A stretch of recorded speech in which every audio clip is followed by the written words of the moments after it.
জানুয়ারি জাতীয় যুব দিবস এবং ১৬২তম স্বামী বিবেকানন্দের জন্মদিন। তো সেই উপলক্ষে প্রতিকৃতিতে পুষ্পার্ঘ্যর মাধ্যমে অনুষ্ঠানের শুভ সূচনা করতে আহ্বান জানাই আমাদের ব্রহ্মানন্দ কলেজ অফ এডুকেশনের প্রণম্য শ্রদ্ধেয় মহারাজ স্বামী নিরিশানন্দ মহারাজজিকে।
প্রতিকৃতিতে পুষ্পস্তবক প্রদানের মাধ্যমে অনুষ্ঠানের সূচনা পর্বের পর বৈদিক মন্ত্রোচ্চারণের জন্য আমি আহ্বান জানাই কলেজের প্রথম এবং দ্বিতীয় বর্ষের ছাত্রবৃন্দকে।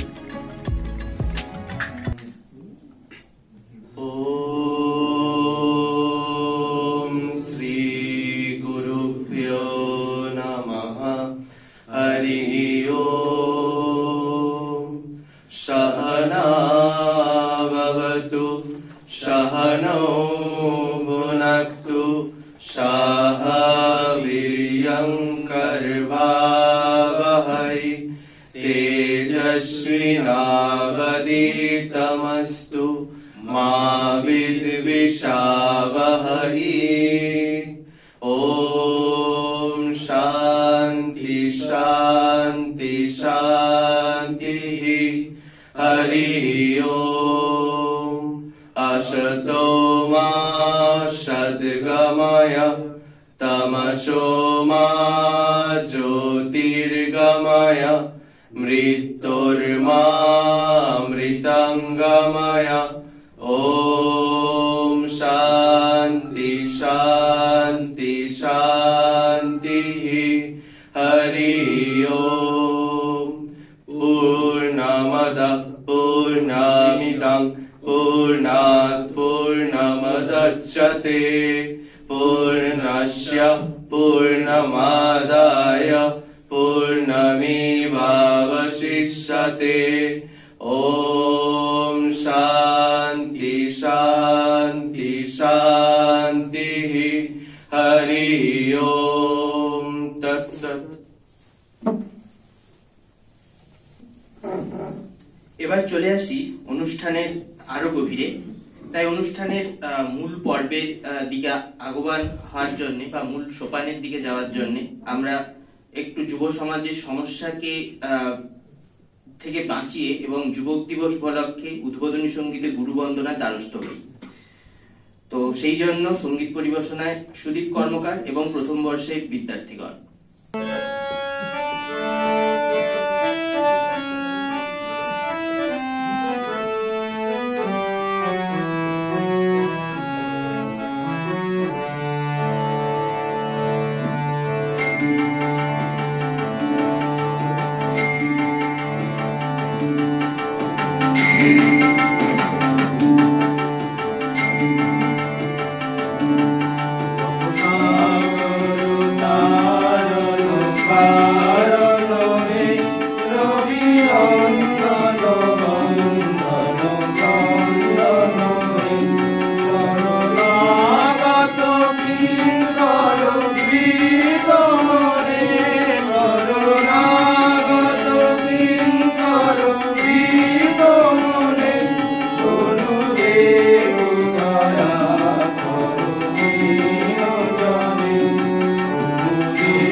গুরুদেবকে স্মরণের মাধ্যমে গুরুবন্দনায় শ্রী শ্রী ঠাকুর, মা ও স্বামীজিকে প্রণাম জানিয়ে জাতীয় যুব দিবস হিসেবে এই অনুষ্ঠানের যে সূত্রপাত হলো তার মর্মার্থ যেন এক গভীরতাকে স্পর্শ করল। সেই গভীর আস্বাদনের অনুভূতিকে উপমালব্ধ করে আমাদের মধ্যে ছড়িয়ে দেওয়ার জন্য শেক্সপিয়ারের একটা উক্তি এই মুহূর্তে মনে পড়ছে, we know what we are, but we don't know what we do. কিন্তু আমরা কি করতে পারি তা অন্তত জানার চেষ্টাটুকুও তো করতে পারি, সেটা স্বামীজির পথ ধরেই করি। Arise, awake and don't stop until you reach your goal. আর সেই সম্পর্কে আমাদের সামনে নিজের বক্তব্য তুলে ধরবেন আমাদের মাননীয় প্রণম্য অধ্যাপক ডক্টর সম্রাট বিশাই সাহেব। ঠাকুর মা স্বামীজিকে আমার সশ্রদ্ধ ষষ্ঠাঙ্গ প্রণাম, প্রিন্সিপাল মহারাজ এবং আমাদের সমস্ত অধ্যাপককেও আমার প্রণাম, আমার ছাত্রদের ভালোবাসা। আজ আমরা প্রত্যেকে জানি আজ আমরা কেন এখানে সমবেত হয়েছি। অনেকেই হয়তো তোমাদের স্টুডেন্টের মধ্যে, ছাত্রদের মধ্যে অনেকেই বলেছে যে, বা তাত্ত্বিক দিক থেকে বলবে আবার যে আজকের দিনটাকে স্মরণ করার জন্য আমাদের যে কারণ এবং কেন আমরা স্মরণ করবো সে বলবো, কিন্তু আমি তাত্ত্বিক দিকে বেশি যাব না, কারণ তত্ত্ব প্রাণ ছাড়া তত্ত্ব যেন নিতান্তই বেমানান। তাই আমরা আজকে হয়তো আমার কিছু নিজের এক্সপেরিয়েন্স শেয়ার করব, কিছু নিজের অভিজ্ঞতা শেয়ার করব, বা বলা যায় নিজের কিছু উপলব্ধি শেয়ার করব, যেটা আমার একান্ত ব্যক্তিগত। কিছু আজ থেকে প্রায় অনেক বছর আগে যখন জেরুজালেমে জিসাস ক্রাইস্ট জন্মগ্রহণ করেছিলেন, তখন ইংলিশে একটা কথা উঠেছিল। সেই কথাটা হচ্ছে, he is the shepherd among the hertz. তো আমাদের ভারতীয় সাহিত্যেও তাই, যে আমরা সেই আমাদের মধ্যে স্বামী বিবেকানন্দ যেন আমাদের মধ্যে যেন shepherd, and we are the hard and we are the ignorant hard. তিনি সেই সময়ে জন্মগ্রহণ করেছিলেন যে সময়ে আমাদের সংস্কৃতি বিক্ষিপ্ত ছিল, হিন্দু ধর্ম বিক্ষিপ্ত ছিল, আমরা জাতি হিসাবে বিক্ষিপ্ত ছিলাম। তারপরে তিনি আমাদেরকে সে পথ দেখালেন, এবং সেই পথটা একটা শুধু পথই দেখালেন না, আমাদের যে ধর্মটাকে সবার সামনে প্রতিষ্ঠা করলেন। এরপরে আরো একটা বিখ্যাত কোট আমার মনে পড়ছে, যেখানে হেনরি ভন একটা বলছেন, তার রিট্রিট কবিতাতে বলছেন যে, the days of our past are the days of our glory. পরবর্তীকালে ওয়ার্ডসওয়ার্থও বলছেন যে, life is a journey from east two West. তো এই দুটো যে কোট আমি হয়তো পরে কন্টেক্সচুয়ালাইজ করব, কিন্তু আজকের দিনের যে ঘটনা বা আজকের দিনে কেন যুবক হিসাবে তাকে স্মরণ করব, সেই কথা যখন আমরা বলতে যাব, তাহলে প্রথমেই আমরা একটা জিনিস লক্ষ্য করব, যে আমরা যে জেনারেশনে আছি, যে জেনারেশনে জন্ম নিয়েছি, সেই জেনারেশনটাকে আমাদেরকে একটা টার্ম দিচ্ছে, সেই টার্মটাকে বলছে জেন জেড।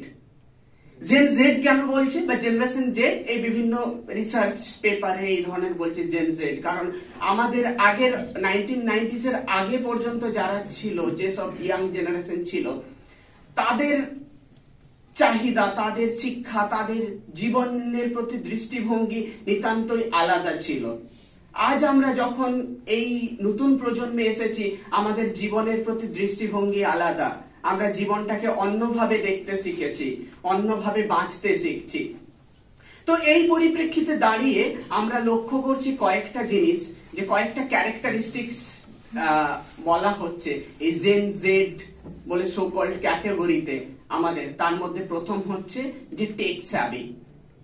যখন আমরা টেক স্যাভির কথা বলছি, তাহলে আমরা নিশ্চয়ই বুঝতে পারছি যে টেক স্যাভি বলতে গিয়ে প্রথমেই আমরা টেকনোলজিতে we are too much adopted, we are engrossed with technology, এবং আমরা টেকনোলজিতে সো মাচ অ্যাডিক্টেড দ্যাট কিছুদিন আগে পেপারে একটা ঘটনা বেরিয়েছিল যে তার একজনের মা রান্না করতে করতে হঠাৎ করে স্ট্রোক হয়েছে, এবং সে ছেলেকে বলছে একটু জল দে, ছেলে কি পাবজি খেলায় ব্যস্ত, এবং সে বলছে দিচ্ছি, দাঁড়াও, লাস্ট কয়েকটা শট আছে তারপরেই দিচ্ছি, দেবো দেবো দেবো, দাঁড়াও একটু ওয়েট করো। এবং সাডেনলি কি হলো, মা that time after that his mother is no more. So this is one of the characteristic of Gen Z. তারপরে যেটা আসছি, যেটা না বললেই নয়, সেটা হচ্ছে অ্যাংজাইটি, বিক্ষিপ্ততা, লোনলিনেস। ঠিক আছে, আমরা সবাই কিন্তু এগুলোর মধ্যে যাচ্ছি। We are so much engrossed with ourselves that আমরা ভাবছি আমাদের জীবন যেন সেখানেই বদ্ধ। We are isolated, we are not mingling with society, we are isolated. So this is one of the example of Gen Z যেটাকে বলছি। আমি কেন এই দুটো এক্সাম্পল দিলাম তার কারণ হচ্ছে প্রথমে, এবং আমি কিছুদিন আগে আর একটা জানি যে আমার নিয়ার রিলেটিভে হঠাৎ করে ছেলেটা ক্লাস 12-এ পড়ে, দিয়ে তার 11-এ মনে হয়েছে, সরি গ্রাজুয়েশনে গেছে, তার 21 বছর হয়ে গেছে, তার মনে হয়েছে যে সার্টেনলি সে বিয়ে করবে, এবং সে বিয়ে করার জন্য মেয়েকে কোথায় খুঁজে পেয়েছে না পাবজিতে বা ফ্রি ফায়ারে খেলতে গিয়ে খুঁজে পেয়েছে। And that love begins them. এবং কেন তারা বিয়েটা করতে চাইছে তার কারণটা হচ্ছে একটাই, যে সে তাকে অনেকবার হারিয়েছে মেয়েটাকে, এবং মেয়েটা তাকে তাই জন্য অ্যাডমায়ার করে। That's the reason. So this new generation, Gen Z, has different psychology, different opinion and different lifestyle, যে জিনিসটার সঙ্গে পাল্লা দিয়ে আমাদের সমস্ত কিছু আগের দিকে বেড়ে চলছে। কিন্তু কোথাও এসব করতে গিয়ে আমরা যেটা ভুলে গেছি সেটা হচ্ছে সেলফ রিফ্লেকশন, সেলফ রিয়ালাইজেশন। ঠিক আছে, সেলফ রিয়ালাইজেশনের কথা বলতে গিয়ে স্বামী বিবেকানন্দ বারবার বলছেন যে when we have self realization then we can attain God. কিন্তু আমাদের হচ্ছে আজ আমাদের সেলফ রিয়ালাইজেশনের সময় কোথায়, সেলফ এক্সপ্লোরেশনের সময় কোথায়? আজ আমরা মনে আছে যখন আমাদের হয়তো আগের জেনারেশন, আমাদের স্যাররা দেখতেন আমরা প্রচুর পড়তাম, দিনদা স্যারকেও আজ যখন টেবিলে দেখি সারাদিন বই পড়ছেন, দেখছি বারবার বই পড়ছেন, আরো অনেককে দেখছি আমাদের স্যারদেরকে দেখতেন বই পড়তাম। আজ আমরা দেখছি, আমাদেরকে দেখছি, আজ বাচ্চারা কি কোন একটা প্রবলেম বলে চট করে গুগলে সার্চ করছে। সো ইনস্ট্যান্ট আমরা একটা জিনিস দেখতাম, তাদের প্রথমে সার্চ করতে যাওয়ার আগে তাদের মধ্যে একটা চিন্তা শক্তি কাজ করতো। একটা কেউ কিছু বললো, সেই বলার পরে সেই জিনিসটাকে ভাবতাম, যে জিনিসটাকে ভাবি তো দেখি কি আছে, ও তারপরে আমরা ভাবতাম যে যদি না পাই, তারপরে আমরা কি করতাম, বুঝতে পারছি না বলে আমাদের টিচারদের সঙ্গে ডিসকাস করতাম, বা আমাদের ইমিডিয়েট সিনিয়রের কাছে ডিসকাস করতাম, বা বাইগর্সকি যাকে বলছে মোর নলেজেবল আদারের কাছে ডিসকাস করতাম। কিন্তু দেখো তাহলে এতগুলো স্টেজ ছিল, প্রথমে আমরা কেউ টপিকটা দিল, সেই টপিকটা নিয়ে ভাবলাম, ভাবার পরে যদি না জানতাম মোর নলেজেবল আদারের কাছে ডিসকাস করতাম, আবার মোর নলেজেবল আদারের কাছে না পেলে আমরা লাইব্রেরিতে যেতাম। So there are so many stages. কিন্তু এখন রিসেন্টলি আমাদের কি হয়েছে, আমাদের কোনো প্রবলেম হলে we are just searching into Google. আমি পরে আসছি যে এটাতে ভালো না খারাপ, অবশ্যই টেকনোলজি যখন আসছে ভালো তো হবেই কিছু, কিন্তু it's equally giving you something curse. সেই কার্সটা কি না, আমরা প্রথমেই সোশ্যালাইজেশনের যে প্রথম স্টেজ ভুলে গেছি, প্রথমেই ভুলে গেছি সেই মানুষটাকে এক্সপ্লোর করতে। আমার থেকে যে বেশি জানে তার কাছে গিয়ে দুটো জিনিস লক্ষ্য করি, তার কাছে দুটো জিনিস গিয়ে জিজ্ঞাসা করি। আমি কিন্তু এটাও ভুলে গেছি তারপরে যে তার সঙ্গে দুটো স্মাইল দিয়ে কথা বলি, এবং যখন ডিসকাস করবো একটা আত্মার সংযোগ যেন তৈরি হয়। মাদার টেরেসা তার নোবেল প্রাইজ লেকচারে বলছেন যে মডার্ন ডে সোসাইটিতে সব থেকে বড় কি প্রবলেম জানো, সব থেকে বড় প্রবলেম হচ্ছে we have forgot to smile at each other. আমরা একে অপরের দিকে দেখে তাকাই এবং হাসতে ভুলে গেছি। এবং সত্যিই তাই, আমরা মোবাইলে এত বুধ, এই জেন জেড মোবাইলে এত বুধ হয়ে আছে, আমাদের নিজের জগতে এত বুধ হয়ে আছে। আমি যখন কারো কাছ থেকে কিছু জানতে চাইছি, we don't have time to think, we don't have time to smile at each other, we don't have time to ponder over each other. So this is the problem. অ্যাংজাইটির কথা যদি বলি, তখন আমরা কিন্তু আরো অ্যাংসাস ফর আওয়ার লোনলিনেস। প্রত্যেকেই আমরা লোনলি, ভীষণ ভাবে লোনলি কেন? কারণ আমরা প্রত্যেকেই স্বার্থ সিদ্ধিতে ব্যস্ত। ওর সঙ্গে ততটাই সম্পর্ক রাখবো, ঠিক যে মুহূর্তে আমার স্বার্থটা সিদ্ধি হবে, ঠিক যে মুহূর্তে আমার কাজটা হয়ে যাবে, my work has been done, I will leave him. So this is the psychotic situation of the Gen Z. তো তখন আমাদের কি হচ্ছে, আমাদের মধ্যে একটা লোনলিনেস কাজ করছে, কারণ we have forgot to give, we are prone to take, আমরা শুধু নিয়েই যাচ্ছি। কার কাছে ওই স্বার্থটা, ছেলের কাছে ওই স্বার্থটা আছে, let me talk to him. কার কাছে ওই স্বার্থটা নেই, ওকে কথা বলবো না। And we are lonely, কারণ তুমি আজ যে স্বার্থপরের মতন চিন্তাটা করছো, নেক্সট টাইম সেও যখন বুঝে যাবে যে তার সঙ্গে তোমার ততটাই সম্পর্ক ছিল যতটা তোমার স্বার্থে, you are losing one thing. What is that thing? Mother Teresa is calling that love. তুমি লাভটা আর পাচ্ছ না, সব পাচ্ছ। Maybe you are affluent with money. এই বছরের যে ডেটা আসছে তাতে বলছে যে ইকোনমিক্স যে ডেটা আসছে তাতে বলছে যে ওয়ার্ল্ডে এই বছরের মিলিয়নিয়ার এবং ট্রিলিয়নিয়ারের সংখ্যা বেড়ে যাবে, প্রচন্ড ভাবে বাড়বে। ঠিক আছে, আমরা চাঁদে চলে যাচ্ছি, সব জায়গায় চলে যাচ্ছি, মঙ্গলেও যাব বলে আমরা ঠিক করে ফেলেছি। তাই তো আমরা অনেক জায়গায় যাচ্ছি, বাট কোথাও আমরা বাইরের গ্রহকে ফার্টাইল করতে গিয়ে, বাইরের গ্রহতে যেখানে সিড প্ল্যান্ট করব সেখানে ফার্টাইল করতে গিয়ে আমরা অন্তরের যে জমিটা রয়েছে সেখানে সেটাকে আমরা ফার্টাইল করতে ভুলেই গেছি। এবং সেই ফার্টাইল করতে যখন ভুলে গেছি তখন আমরা লক্ষ্য করছি যে আমাদের মধ্যে কয়েকটা জিনিস কাজ করছে। সেটা হচ্ছে অনৈতিকতা। সব থেকে বড় যেটা জিনিস, আমরা যখন টেকনোলজিতে এত বেশি অ্যাডপ্টেড, এত বেশি নিজেকে এনগেজ করে ফেলেছি, আমরা ভুলেই গেছি কয়েকটা জিনিস। সেটা হচ্ছে যে there is something called self realization. Swami Vivekananda বারবার বলছেন যে সেলফ রিয়ালাইজেশন ছাড়া যতই যা কিছু করি ডিভিনিটিতে পৌঁছানো যাবে না। তো আমাদের তিনটা স্টেজ এখানে বলছে, একটা হচ্ছে অ্যানিম্যালিটি, একটা হচ্ছে হিউম্যানিটি, একটা ডিভিনিটি। তো আমাদের এই টেক স্যাভি বা আমাদের এই জেন জেড কি হচ্ছে, ধীরে ধীরে আমরা কিন্তু হিউম্যানিটিতেও স্টিক করে থাকতে পারছি না, আমরা অ্যানিম্যালিটিতে চলে যাচ্ছি, যেখানে আমাদের কিনা ডিভিনিটিতে যাওয়ার কথা ছিল। We are hair to attend the divinity. সেই জন্য প্রথম যে লাইনটা বলেছিলাম তোমাদেরকে, যে ওয়েস্টার্ন সাহিত্যে বলছে আমাদের journey, the days of our past are the days of our glory. ছোটবেলায় যখন বাচ্চা থাকতাম আমাদেরকে সবাই নিয়ে কোলে করে খেলতো, সবাই অ্যাটেনশন দিত। যখন বড় হয়ে যাচ্ছি আমাদের এই স্বার্থপর অ্যাটিটিউডের জন্য কেউ আর আমাদের দিকে তাকাচ্ছে না। ঠিক আছে, আমরা ঠিক বেকারির সেই পুরনো কেকের মতন হয়ে যাচ্ছি, ঠিক 4-5 দিন বাসি যখন হবে ডাস্টবিনে ছুঁড়ে দেবে, কারণ আমরা স্বার্থের দিকে এত বোধ হয়ে আছি। তাহলে এর থেকে উপায় কি? আবার ওয়ার্ডসওয়ার্থ যে কথাটা বলছে, life is a journey from east two West, তিনিও এই কথাটা বলছেন যে আমাদের জার্নি। কিন্তু আমাদের ইস্টার্ন সাহিত্য অন্য কথা বলছে। আমাদের ইস্টার্ন সাহিত্য এই কথাটা বলছে যে journey from humanity to divinity. এই হিউম্যানিটি টু ডিভিনিটি তখনই আসবে যখন আমরা সেলফ রিয়ালাইজেশন হবে। সেলফ রিয়ালাইজেশনটা তখনই আসবে যখন আমরা নিজেদেরকে লিডার হিসাবে ঘোষণা করব, নিজেদেরকে প্রপার যুবক হিসাবে ঘোষণা করব। স্বামীজি আবার সুন্দর একটা কথা বলছেন পার্সোনালিটি ডেভেলপমেন্টে, একটা কথা বলছেন যে সর্দার কাকে বলবো বা প্রকৃত মানুষ কাকে বলবো, প্রকৃত সর্দার কাকে বলবো না, যে শির দান করতে প্রস্তুত। Who is going to take the responsibility of your society or of some people? কিন্তু আমরা যদি সেটাই ভুলে যাই সেটা তো হবে না।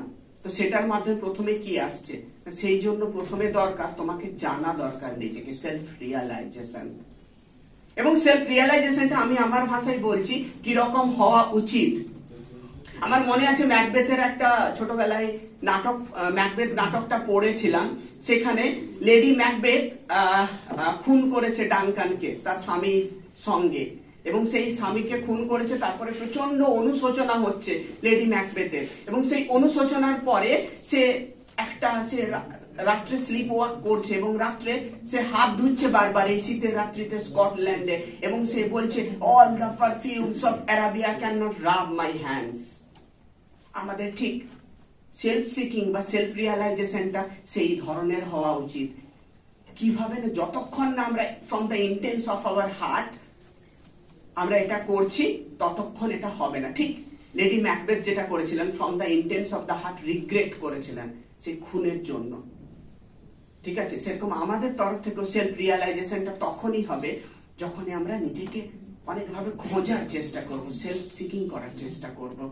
তাই জেনজেড যারা এখানে আছে, আমরা হয়তো অনেকেই যারা ছাত্ররা আছি জেনজেড এর আমরা প্রোডাক্ট বা আমরা জেনজেড এর যুগে আছি, আমরা অনেক বলবো যে মানবিক হও। মাদার টেরেসা সেই line, we forgot to smile at each other, we forgot to receive each other, so let's receive us, let's receive others, let's smile at each other. Thank you. The main root of the youth এবং the problem and solution. এবার আসা যাক যুব দিবসের প্রসঙ্গে। প্রধানত মহামহিম পরম পূজনীয় ঠাকুর শ্রী শ্রী রামকৃষ্ণ পরমহংস দেবের সুযোগ্য শিষ্য মহামনীষী নরেন্দ্রনাথ দত্ত তথা স্বামী বিবেকানন্দ অর্থাৎ স্বামীজির জন্মদিন উপলক্ষে এই যুব দিবস। 1863 সালের 12ই জানুয়ারি স্বামীজির জন্ম। স্বামীজির জন্মদিনে তার সৃষ্ট কোনো অমর সৃষ্টি থাকবে না, এ হতেই পারে না। তাই তো প্রথম বর্ষের ছাত্র আমার সহপাঠী গৈরিক মিশ্রকে ডাকা। গৈরিক পাঠ করে শোনাবে স্বামীজির রচিত সখার প্রতি। Now I'd like to present to you Shokhar Prati by Swami Vivekananda.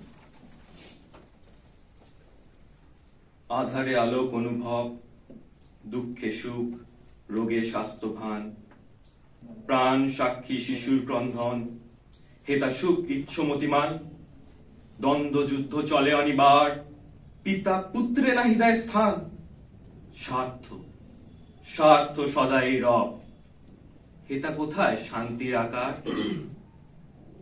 সাক্ষাৎ নরক স্বর্গময়, কে বা পারে ছাড়িতে সংসার, কর্মপাশ গলে বাঁধা যার, কৃতদাস বল কোথা যায়?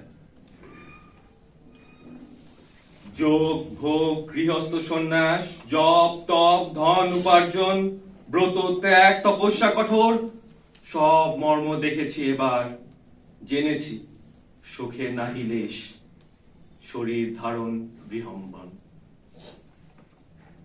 যত উচ্চ তোমার হৃদয়, তত দুঃখ জানিও নিশ্চয়, ঋদ্ধিবান নিঃস্বার্থক প্রেমিক, এ জগৎ নয় অবস্থান, লৌহ বিন্দু সহে যে আঘাত, মর্মর মূর্তি তাকি সয়, হও জড় প্রায় অতি নীচ, মুখে মধু অন্তরে গরল, সত্যহীন স্বার্থপরায়ণ, তবে পাবে এই সংসারে স্থান।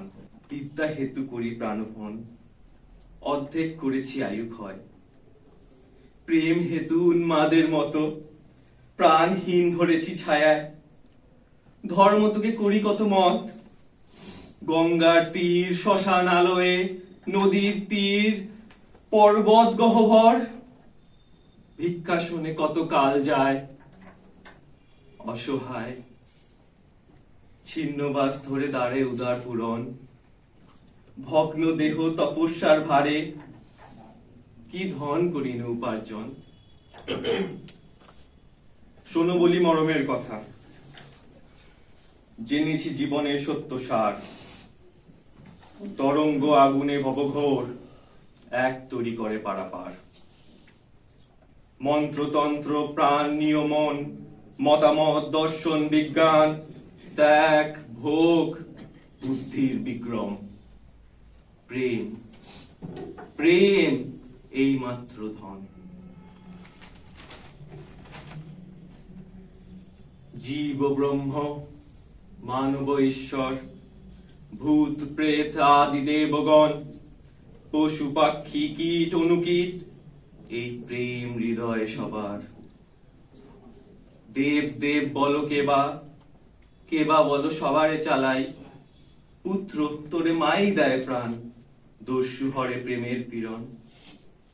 হয়ে ভক্ত মন আগাছার, সুখ দুঃখে তিনি অবস্থান, মহাশক্তি কালী মৃত্যু রূপা, মাতৃভাবে তারই আগমন।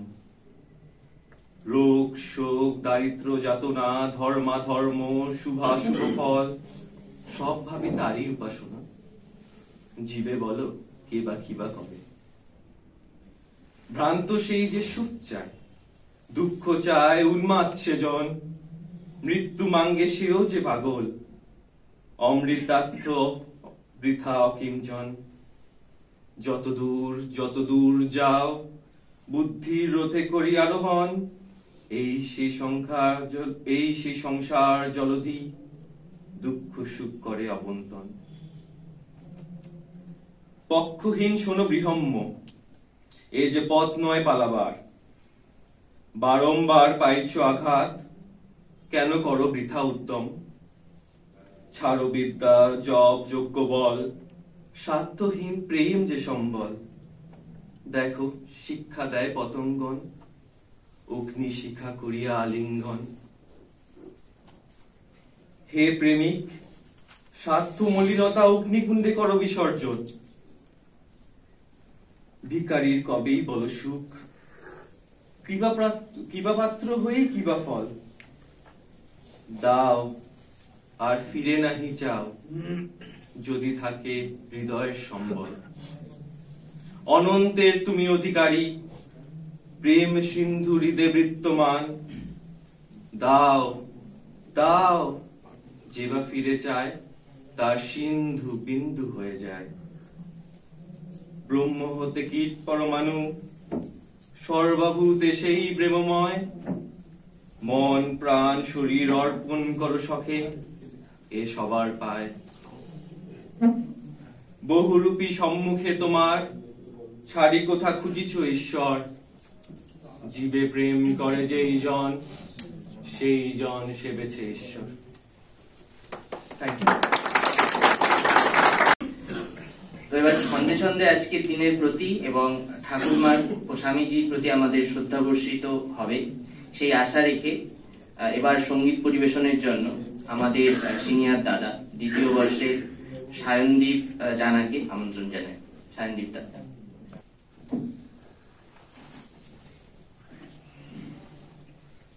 ওম নমঃ শ্রী যতিরাজায় विवेकानंद शूरये सच्चित् सुख स्वरूपाय स्वामिने तापहारिणे मूर्त महेश्वर मूजल भास्कर मिष्टममर नरवन्द्यम् मूर्त महेश्वर मूजल भास्कर मिष्टममर नरवन्द्यम् वन्दे वेदतनुमोचित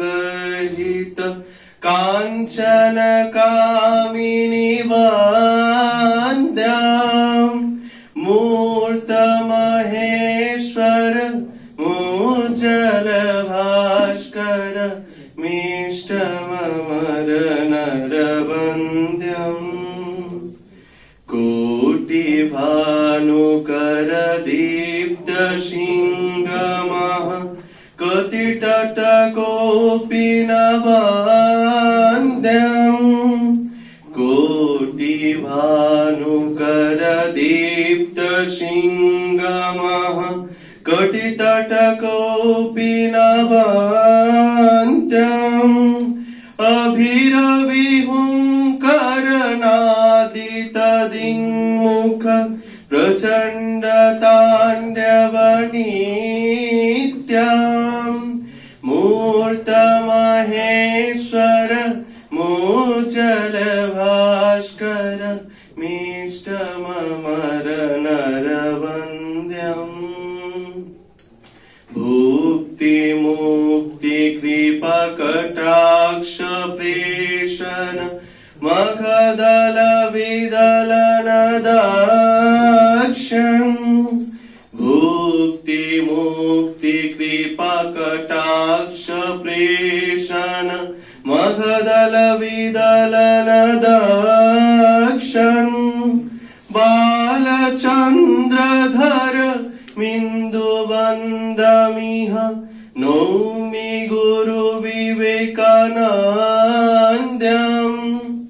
मूर्त महेश्वर मूजल भास्कर मिष्टममर नरवन्द्यम् मूर्त महेश्वर मूजल भास्कर मिष्टममर नरवन्द्यम् मूर्तमहेश्वर मूचल भास्कर मिष्टममर नरवन्द्यम्। আবৃত্তির জন্য ডেকে নিচ্ছি প্রীতম সাহাকে। আজকের এই স্মরণীয় দিনে স্বামীজিকে জানাই আমার শতকোটি প্রণাম। এখানে উপস্থিত শ্রদ্ধেয় মহারাজ, উপস্থিত শ্রদ্ধেয় সকল শিক্ষকগণকে জানাই আমার আন্তরিক প্রণাম।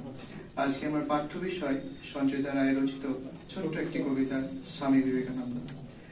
হে প্রদীপ্ত বীর সন্ন্যাসী বিবেকানন্দ, চিরগৈরিকধারী তুমি চিদানন্দ, সূর্যে বীর্যে ধরাধামে মহাবলিয়ান, বদন তোমার হেরি সদাই অম্লান।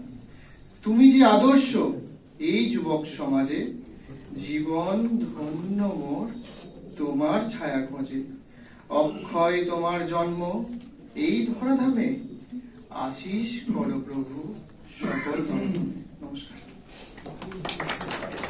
যাই হোক, গান আর আবৃত্তির পর আবার ফিরে আলোচনায়। সবুজের অভিযান কবিতায় রবীন্দ্রনাথ ঠাকুর লিখেছিলেন, ওরে নবীন ওরে আমার কাঁচা, পুচ্ছটি তোর উচ্চে তুলে নাচা। সেই সবুজ নবীন তরুণ প্রজন্ম নিয়ে ছিল স্বামীজির এক স্বপ্ন। আর সেই কথাকে মাথায় রেখেই স্বামীজি ও তরুণ প্রজন্ম বিষয়ে কিছু বলতে আসছে দ্বিতীয় বর্ষের দাদা বৈজয়ন্ত মজুমদার। বৈজয়ন্ত দাকে আসার অনুরোধ করছি।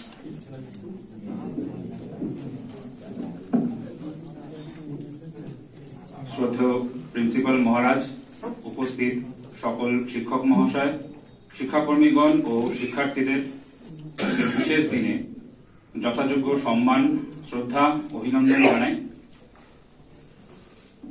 কেবল খাইয়া পড়িয়া মূর্খের মতো জীবনযাপন অপেক্ষা মৃত্যুও শ্রেয়। পরাজয়ের জীবনযাপন অপেক্ষা যুদ্ধক্ষেত্রে মরা শ্রেয়। এ কথা স্বামীজি বলেছিলেন 19 শতকের শেষ দশকে। স্বামীজির আগে 19 শতকের বাংলায় রামমোহন বিদ্যাসাগররা নবজাগরণ এনেছিলেন ঠিকই, কিন্তু তাকে ধরে রাখার মতো আধার দেখতে পাওয়া যায় না। ইংরেজের শোষণ নীতি ততদিনে ছিবড়ে করে দিয়েছে বাঙালিকে। তার উপর চাপিয়ে দেওয়া হয়েছে ম্যাকলের চুইয়ে পড়া শিক্ষানীতি। অনশন অর্থাসনে বাঙালি তখন বিপর্যস্ত। নিজের জমি অস্তিত্বটুকুর জন্য লড়াই করার ক্ষমতাও তার নেই। সে সময় বঙ্কিমচন্দ্র লিখেছিলেন, হায় লাঠি তোমার দিন গিয়াছে। আর স্বামীজি এসে বাঙালিকে বোঝালেন, শরীর মন যদি শক্ত না হয় তবে বীরভোগ্যা স্বাধীনতা অর্জন করা অসম্ভব। যে দেশের সন্ন্যাসীরা বরাবর মানুষকে মুখ্য চিন্তায় উদ্বুদ্ধ করেছেন, সেই দেশে দাঁড়িয়ে তিনি বললেন, তোমরা সবল হও, তোমাদের নিকট ইহাই আমার বক্তব্য। তিনি বাঙালি তথা ভারতবাসীকে শেখালেন, জীবনই পরম সত্য, শক্তি জীবন, দুর্বলতার মৃত্যু। শক্তি সুখ ও আনন্দ, শক্তি অনন্ত ও অবিনশ্বর জীবন। দুর্বলতাই অবিরাম দুঃখ উদ্বেগের কারণ, দুর্বলতাই মৃত্যু। স্বামীজি বলেছেন, সাফল্য লাভ করিতে হইলে প্রবল অধ্যবসায়, প্রচন্ড ইচ্ছা শক্তি থাকা চাই। অধ্যবসায়শীল সাধক বলেন, আমি গন্ডুসে সমুদ্র পান করব, আমার ইচ্ছা মাত্রে পর্বত চূর্ণ হইয়া যাইবে। এইরূপ তেজ, এইরূপ সংকল্প আশ্রয় করিয়া খুব দৃঢ়ভাবে সাধন কর, নিশ্চয়ই লক্ষ্যে উপনীত হইবে। তার প্রয়াণের পর 1905-এ বঙ্গভঙ্গের বিরুদ্ধে আন্দোলনে যে যুবকেরা গোটা দেশে ইংরেজের ভিত কাঁপিয়ে দেবে, তাদের উদ্দেশ্যে তার বার্তা, নিরাশ হইও না। পথ বড় কঠিন, যেন ক্ষুরধরের ন্যায় দুর্গম ও কঠিন, তাহা হইলেও নিরাশ হইও না। উঠো, জাগো ও তোমাদের চরম আদর্শে উপনীত হও। গোটা দেশকে আত্মবিশ্বাসে মন্ত্র দেওয়া সন্ন্যাসী বলেন, প্রথমে আপনাকে বিশ্বাস করো, নিজের উপর বিশ্বাস রাখো, সমুদয় শক্তি তোমার ভিতরে এটা জানো এবং ওই শক্তি অভিব্যক্ত করো। এমন এক ভাষায় তিনি বললেন, যা জড়তায় নিমজ্জিত ভারত দীর্ঘদিন ভুলে গিয়েছিল। তিনি বললেন, পাপ করে কাপুরুষেরা, বীর পাপ করে না, পাপ চিন্তা মনে আসতেও দেয় না। সম্পূর্ণ নীতিপরায়ণ ও সাহসী হও, প্রাণের ভয় পর্যন্ত রাখিও না। ধর্মের মতামত লইয়া মাথা বকাইও না, সকলকে গিয়ে বলো, ওঠো, জাগো আর ঘুমিও না। সকল অভাব, সকল দুঃখ ঘোচাবার শক্তি তোমাদের নিজেদের ভেতরে রয়েছে, এই কথা বিশ্বাস করো, তাহলেই ওই শক্তি জেগে উঠবে। সিংহ গর্জনে আত্মার মহিমা ঘোষণা করো, জীবকে অভয় দিয়ে বলো, উত্তিষ্ঠিত জাগ্রত প্রাপ্য বারান নিভোদত, arise, awake and stop not till the goal is reached। তার বাণীমাত্র সম্বল করে যারা গভীর রাতে প্রাণের মশাল জ্বালিয়ে ক্ষুরধার পথ ধরে হেঁটেছিলেন, অগ্নিযুগের সেই পথিকদের তিনি বলেছিলেন, ওঠো, সাহসী হও, বীর্যবান হও, সব দায়িত্ব নিজের উপর গ্রহণ করো। জানিয়ে রাখো যে তুমিই তোমার অদৃষ্টের সৃষ্টিকর্তা। তুমি যে শক্তি বা সহায়তা চাও তাহা তোমার ভিতরেই রহিয়াছে। প্রয়াণের কিছুদিন পূর্বে পূর্ববঙ্গে গিয়েছিলেন স্বামীজি। সেখানে তার সঙ্গে দেখা করতে আসেন সদ্য তরুণ হেমচন্দ্র ঘোষ, যিনি পরে বেঙ্গল ভলেন্টিয়ার্সের মতো বিপ্লবী সংগঠন গড়বেন, যেখান থেকে উঠে আসবেন বিনয় বাদল দীনেশেরা।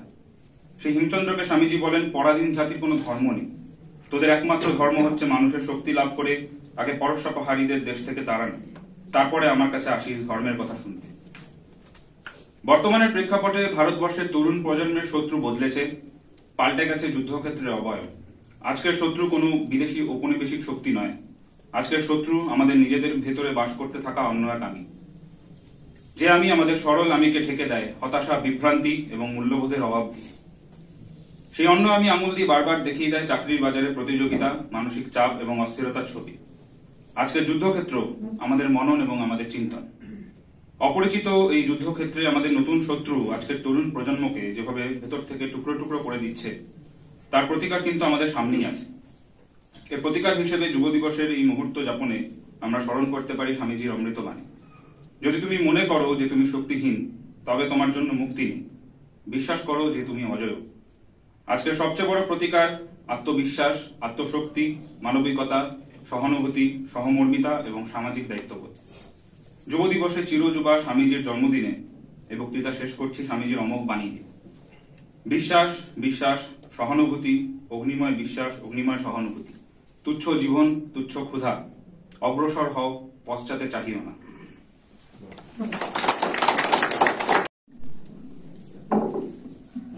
হায় লাঠি, তোমার দিন গিয়াছে। বঙ্কিমচন্দ্রের এই কথার পরিপ্রেক্ষিতে স্বামীজির একটা অমোঘ বাণী, যেটা বৈজয়ন্ত তার কাছ থেকে জানলাম বক্তৃতা থেকে। তোমরা সবল হও এবং শক্তি জীবন, দুর্বলতাই মৃত্যু। তো এই গুরুগম্ভীর আলোচনার পর এবার আবারও শব্দের কাছে আমাদের ধরা দিতে হবে, তবে এবার নিজের লেখা স্বরচিত কবিতা পাঠে আমন্ত্রণ জানাচ্ছি আমার সহপাঠী অনন্ত দাসকে। শ্রী ঠাকুরমা ও স্বামীজির চরণে আমার শতকোটি প্রণাম। এখানে উপস্থিত পরম পূজনীয় মহারাজ ও সমস্ত অধ্যক্ষ মহাশয়কে আমার প্রণাম। আর দাদা ও সহপাঠী আমার আন্তরিক ভালোবাসা জানিয়ে আজ বিবেকানন্দের জন্মদিনে আমার স্বরচিত কবিতা পাঠ করছি। সিমলাপাড়ায় জন্মেছিল দুরন্ত এক ছেলে, ছোটবেলায় ডাকতো তাকে আদর করে বিলে। তার বাসনে মুগ্ধ জগৎ সেই 1893 সালে। ভাবলেও অবাক লাগে সে কিনা সিমলাপাড়ার ছেলে।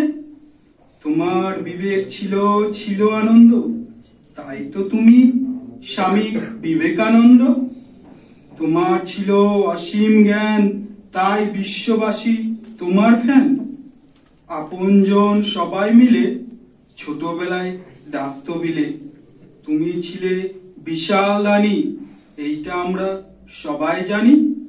গরিব দুঃখীর দিতে সাথ তোমার আরেক নাম নরেন্দ্রনাথ। মানতে না তুমি জাতপাত, দারিদ্র সেবা করতে দিনরাত। ভারত পথিক বিবেকানন্দ, তুমি জগতের অনন্ত। মুচি মিথর চন্ডা, সবাই ভাই বলতে চিরকাল।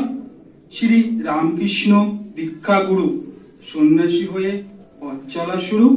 সেবা ধর্মের মধ্য দিয়ে সব জাতিকে রাখে জাগিয়ে। করতে সদা সৎকর্ম, বলতেই হিন্দু ধর্ম শ্রেষ্ঠ ধর্ম। তুমি ছিলে ভারত পথিক, তোমার আর ওই উজ্জ্বল চারিদিক। শিকাগোতে দিলে ভাষণ, ভারতবাসী পেল শ্রেষ্ঠ আসন। যেমন সাহস তেমন জ্ঞানী, কালজয়ী তোমার বাণী। আমরা সবাই তোমাকে স্বামী বিবেকানন্দ রূপে চিনি। তোমার এত দয়া, এত মায়া, তুমি মানব জাতির শ্রেষ্ঠ ছায়া। তোমার দেখানো পথে ভারত আজ পাই যে স্বাধীনতা। নমস্কার। এতক্ষণ মন্ত্রমুগ্ধ হয়ে অনন্তের একটা অসাধারণ লেখা, যেটা অনন্ত তার বাগ্মিতা দিয়ে ফুটিয়ে তুললো, খুব ভালো লাগলো। তো এবার আমাদের আলোচনার স্রোত ভিন্নমুখী। যাই হোক, এবারের বিষয়টা একেবারে অন্যরকম, তবে আন করানো অভিনব। বালক নচিকেতা প্রসঙ্গে স্বামী বিবেকানন্দের বিষয়ে আমরা শুনবো সোমনাথ মুখার্জির কাছে।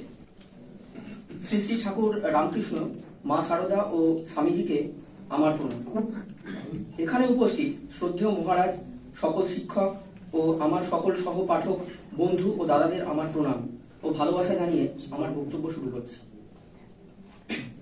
असतो मा सद्गमया तमसो मा ज्योतिर्गमया মৃত্যুর মা মৃতাং গময়া। অর্থাৎ আমাকে অসত্য থেকে সত্যে, অন্ধকার থেকে আলোতে, মৃত্যু থেকে অমৃতে নিয়ে যান। এই কথাটি আমরা স্বামীজির জীবনে প্রত্যক্ষ করতে পারি, যা আমাদেরকে প্রভাবিত করে। আজ শ্রদ্ধেয় বিবেকানন্দের 162তম জন্মবার্ষিকী। এই দিন হলো সেই আদর্শ দিন যা আমাদেরকে পুনরায় নিজেদেরকে জানতে মনে করিয়ে দেয়। তার জন্মদিন শুধুমাত্র পালনের দ্বারা নয়, তার আদর্শ নিয়ে বাঁচাও বটে, যা আমাদের অবশ্যই মনে রাখা প্রয়োজন।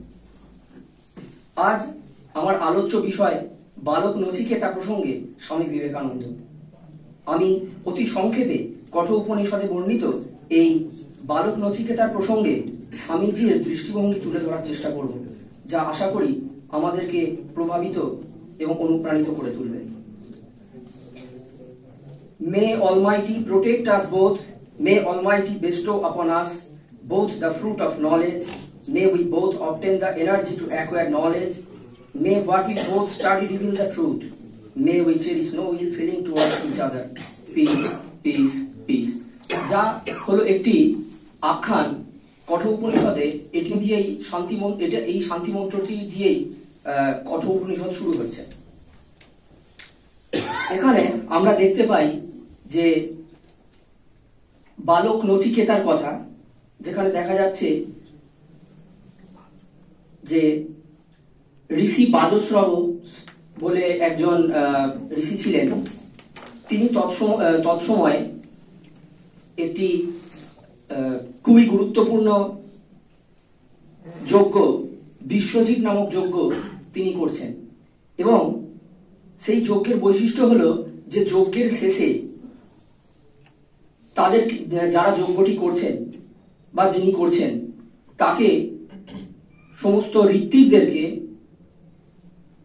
তার মূল্যবান জিনিসটি দিতে হয়।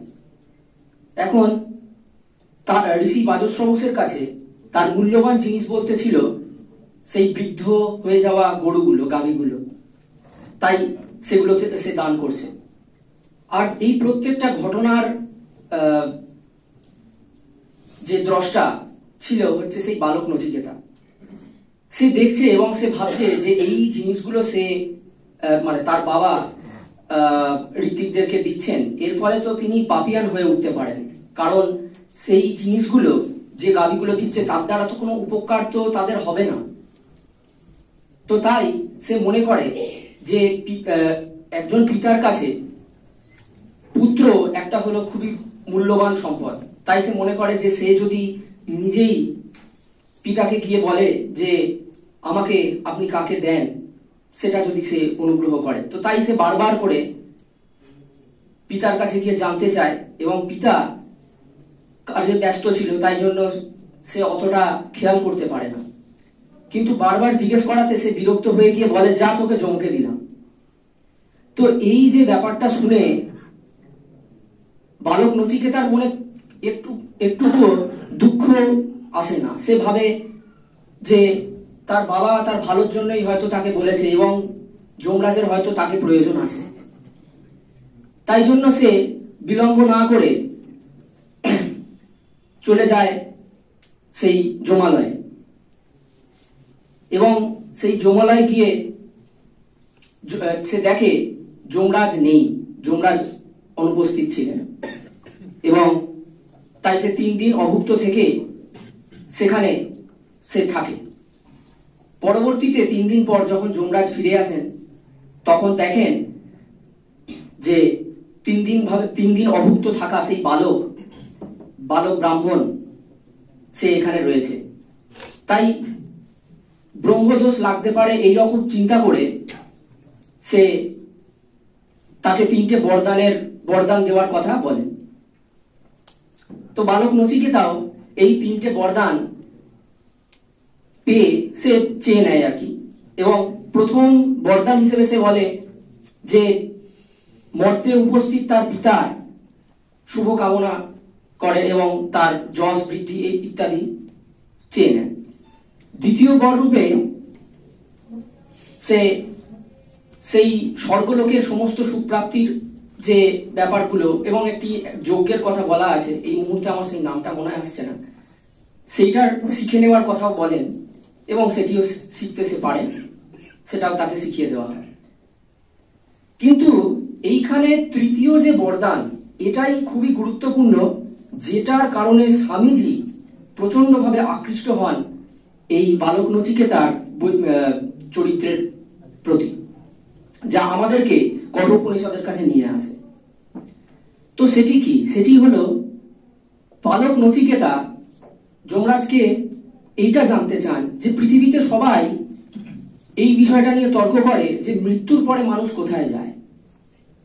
তো এই বিষয়টা সঠিক উত্তর সে একমাত্র তার মতে যমরাজের কাছ থেকে সে পেতে পারে, কারণ যমরাজের কাছে সে দেখতে পাচ্ছে এসে যে সমস্ত রকমের ন্যায় বিচার হয় এবং সে তার নিজেরও প্রমাণ যে সে মর্তলোক থেকে যখন সে যমরাজের কাছে এসছে, সে নিশ্চয়ই তার দেহ ত্যাগ করে কোনোভাবে এসছে, দেহ থেকে আলাদা হয়ে সে এসছে।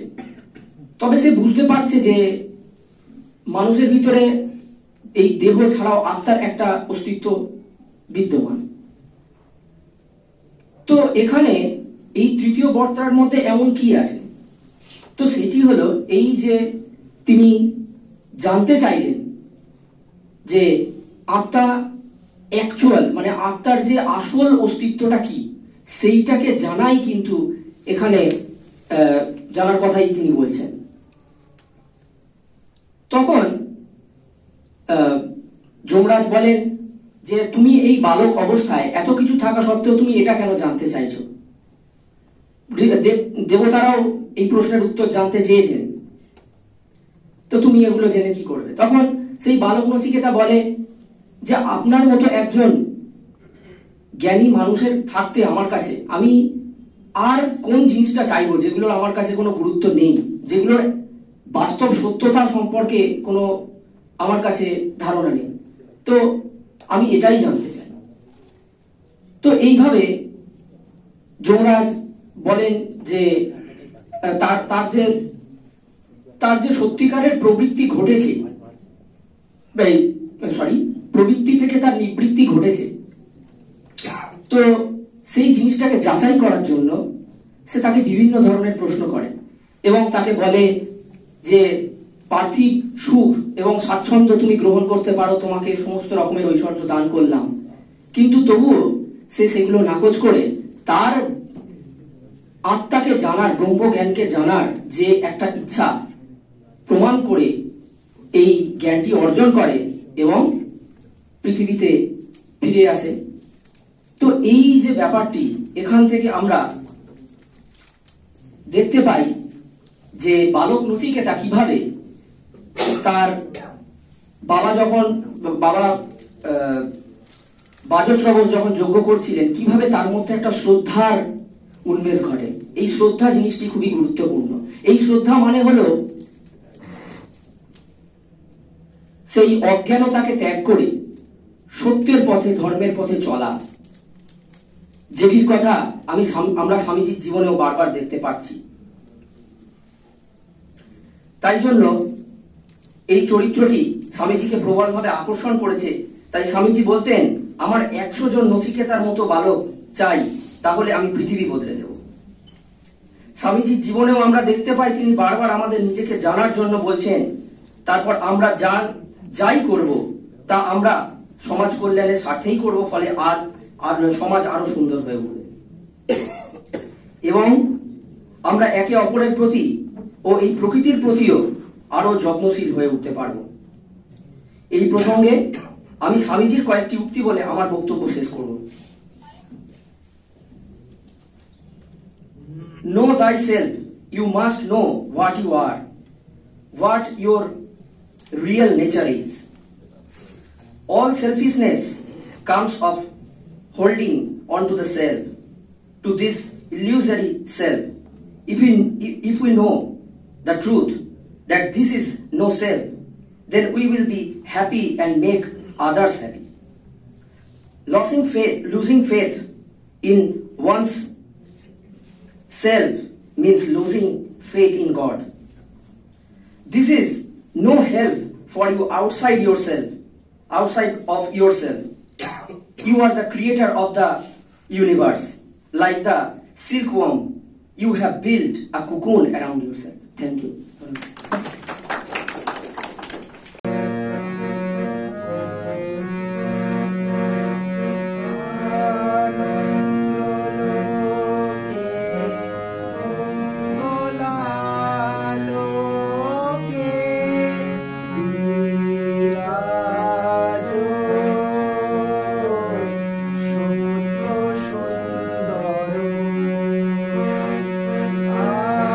আনন্দ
অনুষ্ঠানের গতি যতই বাড়ছে ততই অনুষ্ঠানটি আমাদেরকে আরো তৃষ্ণার্ত করে তুলছে সুধা লাভের আশায়। সেই সুধায় ক্ষীর হয়ে উঠে আসছে এত আলোচনা, গান, শব্দের ফুলঝুরি। তবে তা নিছক আনন্দের জন্য নয়, আমাদের সমৃদ্ধির জন্য। এবার স্বামীজির আদর্শ ও বর্তমান সমাজ প্রসঙ্গে আমরা ধারণা লাভ করব আমার বন্ধুবর প্রথম বর্ষের গৌরব চক্রবর্তীর হাত ধরে। সিন্ধন্তু বিশ্বে অমৃতস্য পুত্রা ইয়ে ধামানি দিব্যানি তস্তু। অর্থাৎ শুনুন হে বিশ্বব্যাপী অমৃতের সন্তানেরা, এ বিষয়ে বিশ্বজয়ী স্বামী বিবেকানন্দ বলেছেন, শিশুরা কি মিষ্টি, অমর আনন্দের শিশুরা কি মিষ্টি, কি আশাব্যঞ্জক নাম। আমাকে অনুমতি দিন ভাইয়েরা সে মধুর নাম ডাকতে পারি, অমর আনন্দের উত্তরাধিকারী। ভারতের পবিত্র ভূমিতে বহু বীর সন্তানেরা জন্মগ্রহণ করেছিলেন, বীর এবং মহান সন্তানেরা জন্মগ্রহণ করেছিলেন। তাদের মধ্যে স্বামী বিবেকানন্দ একজন। শিক্ষার মাধ্যমে বোঝাতে চেয়েছেন তিনি, ভালো মানুষ তৈরি করার কারিগর যেমন নৈতিক মূল্যবোধ যুক্ত ও আদর্শবান হওয়া। স্বামী বিবেকানন্দ ছিলেন বেদান্ত দর্শনের অনুগামী। তার রাজনৈতিক চিন্তার মূলে ছিল আধ্যাত্মবাদ বা ধর্ম, যে ধর্ম না হিন্দু ধর্ম, না ইসলামিক ধর্ম, না খ্রিস্টান ধর্ম, যে ধর্ম মানব ধর্ম।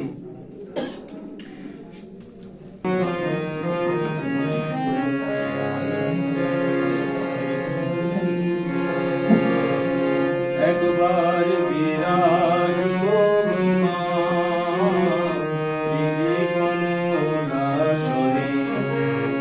একবার বিরাজ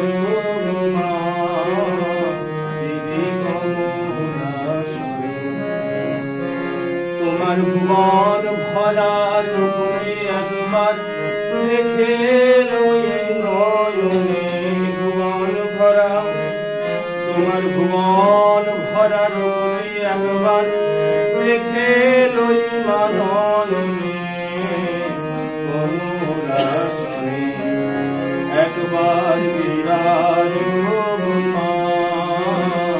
বিধি কমলাসনে। তুমি অন্নপূর্ণা শ্মশানে শ্যামা, কৈলাসে মা তুমি বৈকুণ্ঠে রমা। তুমি অন্নপূর্ণা শ্মশানে শ্যামা, কৈলাসে মা তুমি বৈকুণ্ঠে রমা। ধরধীরে শিব বিষ্ণু রূপ সৃজন রইমা পালনে, ধীরে শিব ধরধীরে শিব বিষ্ণু রূপ সৃজন রইমা পালনে, কমলাসনে একবার বিরাজ মা দিদি কমলাসনে।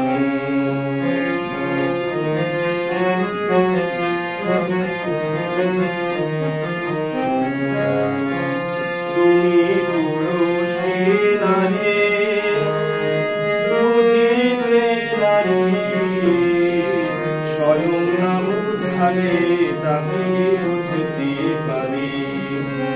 তুমি পুরুষ নারী বুঝিতে নারী, স্বয়ং না বুঝালে তাকে বুঝতে পারি। তুমি আধার আধায় আধা কৃষ্ণ সাজিলে বৃন্দাবনে, আধার আধা তুমি আধার আধায় আধা কৃষ্ণ সাজিলে বৃন্দাবনে, কমলাসনে একবার বিরাজ মা দিদি কমলাসনে।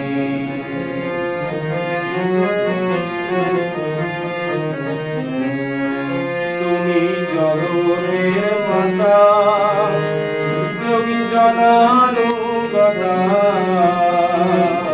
অনুগত জনে কৃপা তুমি গল্পদাতা।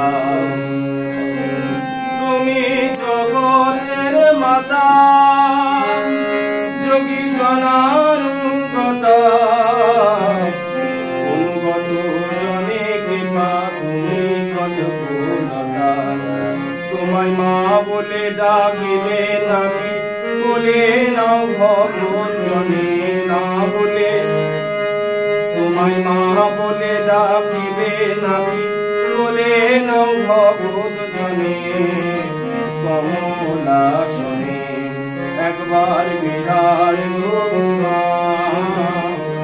কমলাসনে দুঃখ দৈন্য হারিণী চৈতন্যকারিণী অন্য কিছু চাই না মাগো তোমার গুণগানে। আমি প্রেম সরোজে সাজব গোমা বাসনা মনে মনে প্রেম সরোজে আমি প্রেম সরোজে সাজব গদ বাসনা মনে মনে কমলাসনে একবার বিরাজ গোমা হৃদি কমলাসনে।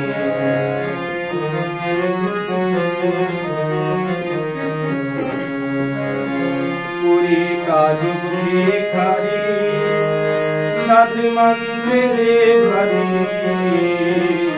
মধুর হাসি মাখা মায়ের মুখখানি হেরি পুরী কাজ ভিখারি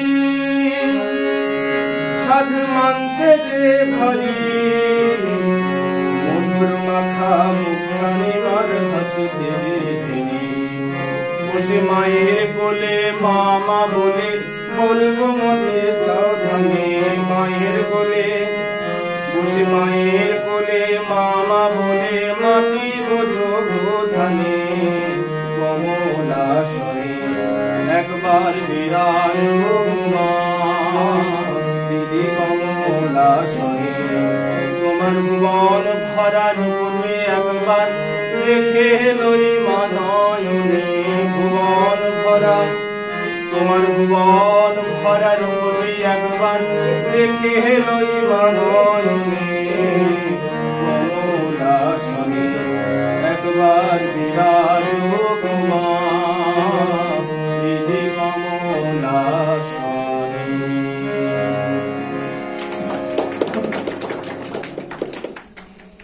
এবার আমাদের আলোচনার বিষয়বস্তু the grateful discuss on the young generation and Swamiji's path. এই প্রসঙ্গে এক প্রকার এক্সপার্ট বলতে গেলে আমাদের সহপাঠী কৃষ্ণাশিস দাশগুপ্তা। কৃষ্ণাশিস দাশগুপ্তা এই ব্যাপারে কিছু বক্তব্য রাখবেন। Right in the very beginning, I pay my humble homage to the Holy Trio, Thakur Ma, Swamiji, and also, after whom our college is named, Swami Brahmananda Ji. A very warm good morning to our Reverend Principal Maharaj, Swami Nirishananda Ji, respected teachers, my seniors, my batchmates, and finally everyone present over here. Well, let me take you to that period or that era when Swamiji was, affectionately known as Noren. He was just another individual back then. Basically, this was the time, like I said, he was affectionately known as Noren. He was yet to become Swami Vivekananda.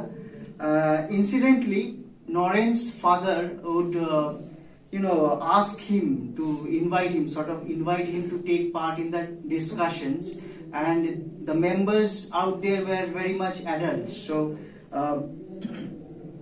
to be honest, the spark that Swamiji had, it was pretty evident right from then. Okay, so it was evident right from the outset. Narendranath was an all-rounder in the truest sense of the word, and that is because when he took part in these discussions, Noren actually had the audacity to counter-attack the adults, because they were they kept on asking him, they kept on questioning his notion about independent thinking. And Swamiji would very subtly, in a very subtle manner, he would say, please point out where I am wrong. It is no secret that Swamiji, wherever he visited, he left a very profound impression, okay? And to the Indian youth in particular, Swami Vivekananda's message was very short as well as simple. He addressed the Indian masses and said, the moment you fear something, you're actually finished. The moment you fear, people around you will sort of start to question about your existence. They will end up doubting your abilities. It is fearlessness that brings out the best from you. I mean, so arise, awake, and stop not till the goal is reached. As students, I mean, here, as students of the Ramakrishna mission, we have to understand the broader concept that we are also part of the Ramakrishna movement that Swamiji had dreamt back then. I mean, every year in our country, the birth anniversary of Swami Vivekananda is celebrated as the National Youth Day, and obviously it is very fitting. It can be fittingly said that Swami Vivekananda is truly a global youth icon, and he continues to be, a symbol of youth power.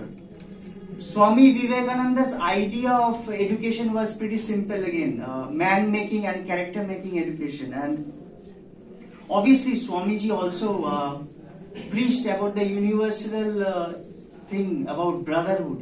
And Swamiji also believed in the overall thing, world religion. He believed in the concept of world religion as well. And Swami Vivekananda was indeed a spiritual prince among so many men. And we can also recall Tagore. Rabindranath Tagore went on to assert that if you really want to know about India, make sure you read about Swami Vivekananda. You closely follow the life of Swami Vivekananda, and you will obviously come to know about India. And I mean, that's a wrap here. Thank you, everyone. এবার আমাদের অনুষ্ঠান প্রায় শেষের পথে, তবে শেষ হবে একটা নির্বাক নাটক দিয়ে। তার আগে শেষ স্টেশনে পৌঁছাতে এখনো অনেকটা পথ। এমত অবস্থায় আমাদের মূল অনুষ্ঠানের পরিশিষ্ট বক্তব্য তুলে ধরার জন্য আহ্বান জানাই আমাদের RKMBC এর প্রণম্য অধ্যক্ষ মহারাজ স্বামী নিশানন্দ জি মহারাজকে। ओम परतत्वे सदालीनो रामकृष्ण समात्मया यो धर्म स्थापनरतो वीरे शांतं नमाम्यहम। Ramakrishna Mission Brahmananda College of এডুকেশনে আজ আমরা এখানে সমবেত হয়েছি যুগনায়ক এবং যুবনায়ক স্বামী বিবেকানন্দের জন্মদিন আমাদের সাধ্যমতো পালন করার জন্য। আমি একদম প্রথমেই উপস্থিত শিক্ষক মন্ডলী, শিক্ষাকর্মীবৃন্দ এবং সকল ছাত্রকে শুভেচ্ছা জানাই। আমাদের অনুষ্ঠানটি আমাদের প্রোগ্রাম শিডিউল মেনে যথারীতি সঞ্চালিত হয়েছে এবং আমরা একদম শেষের দিকে চলে এসেছি। এই সময়ে আর বক্তৃতা খুব একটা ভালো লাগবে না, সেজন্য বক্তৃতা দেবো না। এরপরে নাটক আছে, আনন্দ অনুষ্ঠান। তো সেই আনন্দ অনুষ্ঠানের মধ্য দিয়েই আজকের অনুষ্ঠান সমাপ্ত হবে। দু একটি কথা না বললেই নয়, সেজন্য বলছি। প্রথমত, স্বামী বিবেকানন্দ সম্পর্কে আমরা কিন্তু ফাইনাল কনক্লুশন কিছু টানতে পারবো না, এটা মনে রাখতে হবে। সিস্টার নিবেদিতা কিন্তু এই কথা বলেছেন যে স্বামীজি যে কে এবং কেন এসেছিলেন এবং তার জীবনের প্রত্যেকটা ঘটনার তাৎপর্য কি, এটা ধীরে ধীরে উন্মোচিত। এরকম নয় যে 1902-তে স্বামীজির শরীর চলে গেছে এবং বিগত প্রায় 123 বছর ধরে আমরা তার আলোচনা করছি, তার মানে আমরা সব জেনে গেছি, এটা নয়। কিন্তু যুগাবতার, যুগনায়ক এইসব শব্দ যখন আমরা বলছি তখন বুঝতে হবে যে তিনি একটা যুগের জন্য রেলিভেন্ট। হ্যাঁ, একটা যুগের জন্য রেলিভেন্ট। যুগের জন্য যদি রেলিভেন্ট হন, আর যুগ তো এই 100 বছরের মধ্যে সীমাবদ্ধ নয়, সেই জন্য তার প্রয়োজন কি বা কতটা সেটা ধীরে ধীরে উন্মোচিত হবে, ধীরে ধীরে আমরা জানতে পারব। ঠিক যেমনটি স্বামীজিকে শ্রীরামকৃষ্ণ প্রসঙ্গে বলতে বললে তিনি বলতেন যে আমি তার খুব অল্পই বুঝেছি। তিনি বলতেন না, ঠাকুর সম্পর্কে কিছু বলতেন না। ঠাকুর সম্পর্কে যখন তাকে লিখতে বলা হলো, তখন তিনি বললেন যে আমার সেই সাহস নেই, কেননা আমি শিব গড়তে গিয়ে যদি বানর বানিয়ে ফেলি, সেই জন্য আমি ঠাকুর সম্পর্কে কিছু বলবো না, কিছু লিখবো না।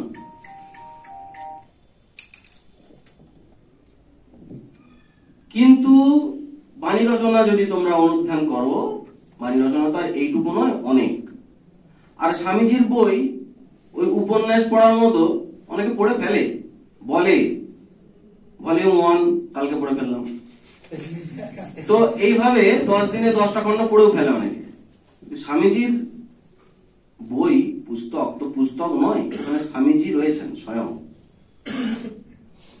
স্বামীজিকে আত্মীকরণ করা ওইরকম একদিনে বা 10 দিনে 10টা ভলিউম পড়ে সম্ভবপর নয়।